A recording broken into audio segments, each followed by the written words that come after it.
Madrugada de el lunes 5 de enero, tarde ya, ha sido un día de muchas emociones el domingo 4 de enero y las emociones continúan en esta madrugada de este lunes 5 de enero en virtud de la noticia que hemos conocido de la muerte en combate y otro producto de los bombardeos de las fuerzas estadounidenses que atacaron Caracas y atacaron la residencia donde se encontraba el presidente Nicolás Maduro.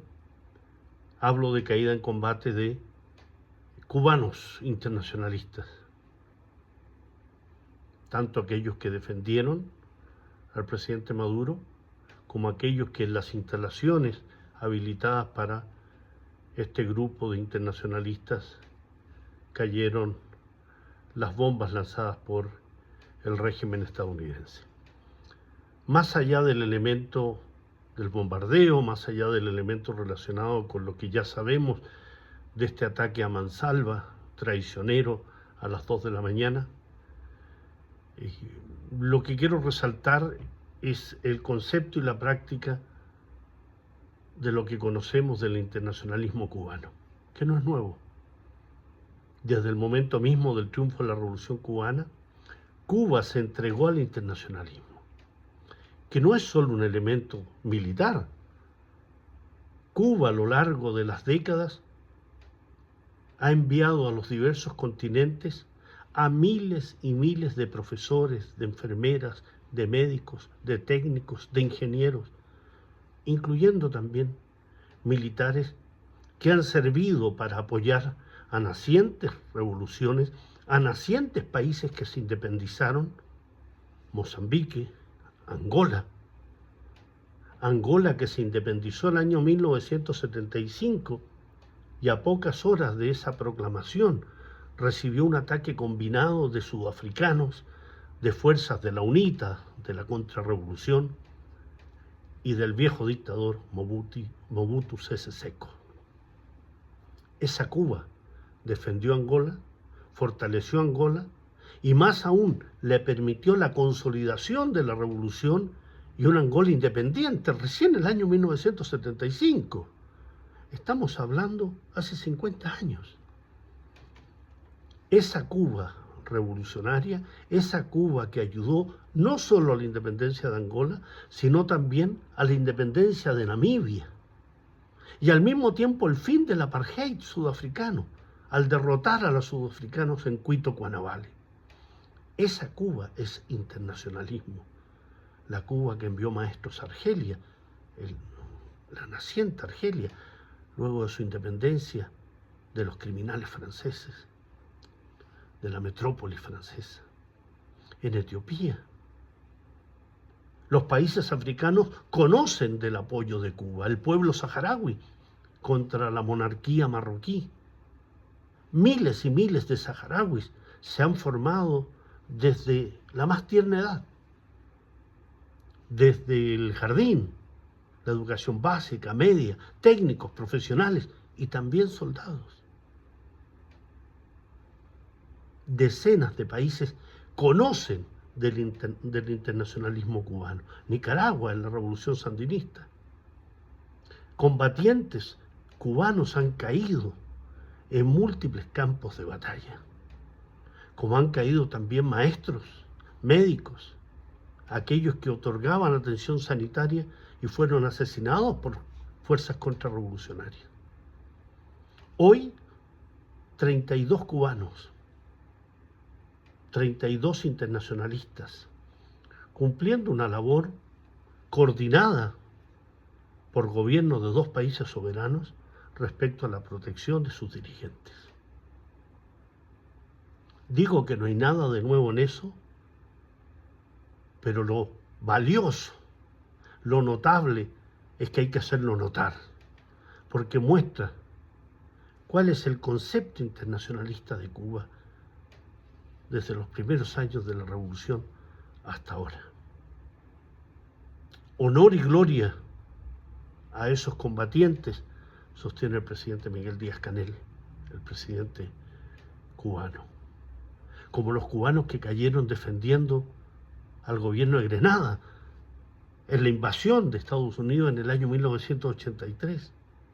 No nos olvidemos, ahí han estado los cubanos, y ahí estuvieron los cubanos defendiendo también al gobierno de Salvador Allende. Claro está, derechistas, ultraderechistas, anticomunistas, anticubanos, antichavistas, y toda esa pléyade de personajes que ha aparecido hasta ahora y que se ha multiplicado como hongos en un campo barroso, jamás les va a llegar a la mente lo que significa ser internacionalista, lo que significa ayudar a otros pueblos. E insisto, para esas mentes estrechas, no solo en lo militar.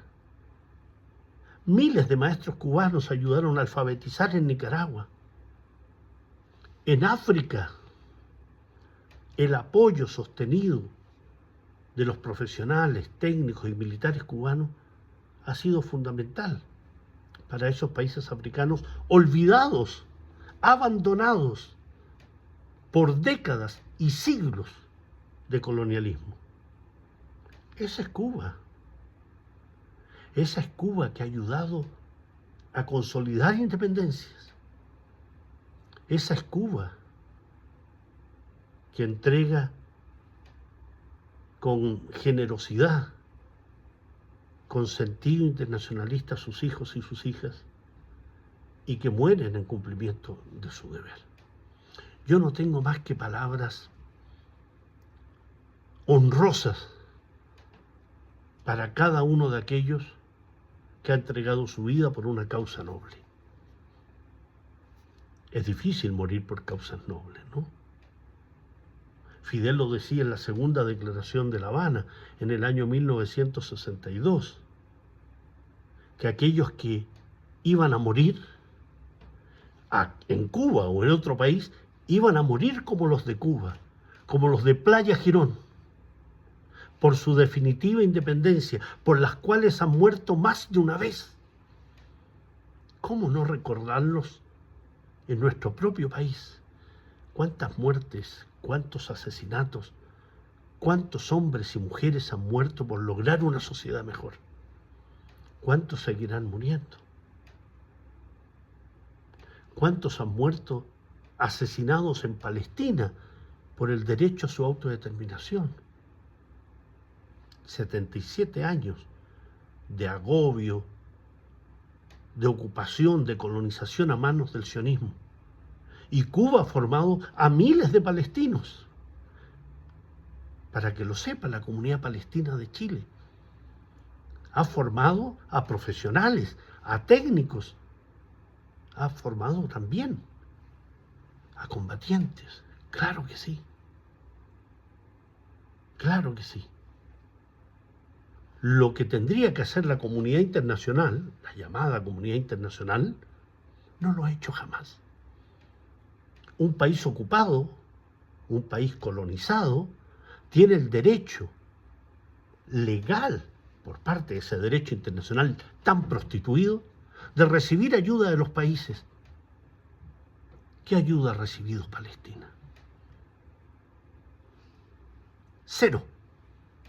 En cambio, el sionismo, armas, aviones, tanques, misiles, proyectiles, formación para asesinar, como lo que hace Estados Unidos, como lo que reitera Estados Unidos. Y América Latina lo sabe.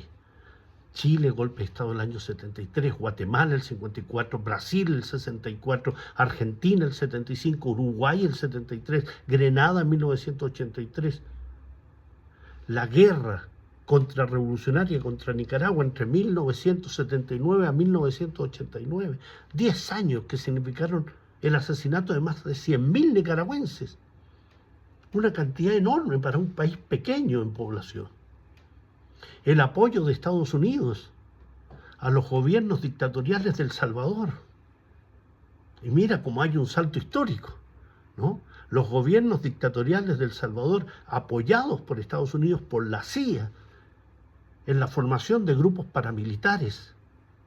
Y hoy, el apoyo de Nayib Bukele. Un salto histórico, ¿no?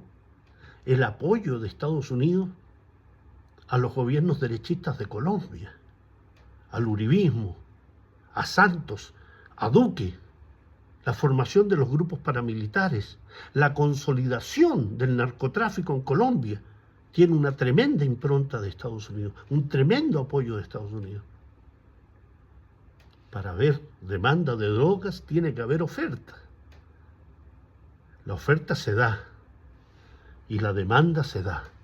Es decir, no podría haber oferta de cocaína, de heroína, de opio, de fentanilo, si no hubiese sociedades que mayoritariamente enfermas demandan esos productos. En Afganistán, los talibán, y con esto no quiero decir que los talibán sean santos de mi devoción, me refiero a un hecho en específico. Cuando los talibán toman el poder en Afganistán, una de las primeras medidas fue erradicar el cultivo de adormidera, de opio, para la producción de heroína. Cuando los norteamericanos, los estadounidenses, llegan a Afganistán y ocupan y expulsan a los talibán, se desata la producción de opio y de heroína al mercado estadounidense, al mercado europeo. Informes de las Naciones Unidas, no que se me ocurra a mí. Hoy se acusa a Venezuela de ser un narcoestado y se le han lanzado misiles a las narcolanchas. Y los propios informes de las Naciones Unidas, de su oficina respecto al control de drogas y de otros delitos, señala que la participación de Venezuela es insignificante y que siempre se tuvo la colaboración de los gobiernos chavistas respecto al estudio, el control y la fiscalización y la vigilancia respecto a esto. El propio secretario de esta oficina de las Naciones Unidas señaló que jamás tuvo problemas con Venezuela, como jamás los ha tenido con Cuba respecto a la información sobre drogas. Y sin embargo, una campaña mediática enorme, en las cuales se han sumado en forma entusiasta estos medios de desinformación y manipulación chilena que son un asco, periodistas, colegas que son un asco, medios, canales, noticias, programas que simplemente repiten la narrativa de Estados Unidos. Narcolanchas, el régimen de Maduro, el dictador, María Machado, Edmundo González. Cuando la corrupción desatada por adecos y copellanos, el robo descarado de las riquezas de Venezuela, de PDVSA, de Citgo, las empresas de autoservicio en Estados Unidos, más de 5.000 estaciones de servicio que fueron requisadas por Estados Unidos y entregadas a la oposición venezolana, que se hizo multimillonaria. Juan Guaidó, Leopoldo López, María Machado, Edmundo González. Ellos hacen creer al mundo que María Machado está oculta en alguna casa en Venezuela, sufriendo la posibilidad de ser encarcelada. Está en Estados Unidos. Se hizo una operación, se montó una operación para sacar a María Machado de Venezuela, si nunca salió de Venezuela porque no estaba en Venezuela. María Machado está en Estados Unidos, como están todos los líderes de la ultraderecha venezolana. Esos mismos ultraderechistas venezolanos, conscientes e inconscientes, que salen a las calles con banderas de Estados Unidos para exigir la invasión de su país. Traidores, malinches, yanaconas, tíos Tom, miles de ellos. Estos días, en un plano muy personal para mí, ha sido despreciable ver a esos venezolanos con banderas de su país, mancillando la bandera de su país, aplaudiendo los ataques contra sus ciudades, atacando su capital, saltando de alegría, tomándose de las manos y rezando.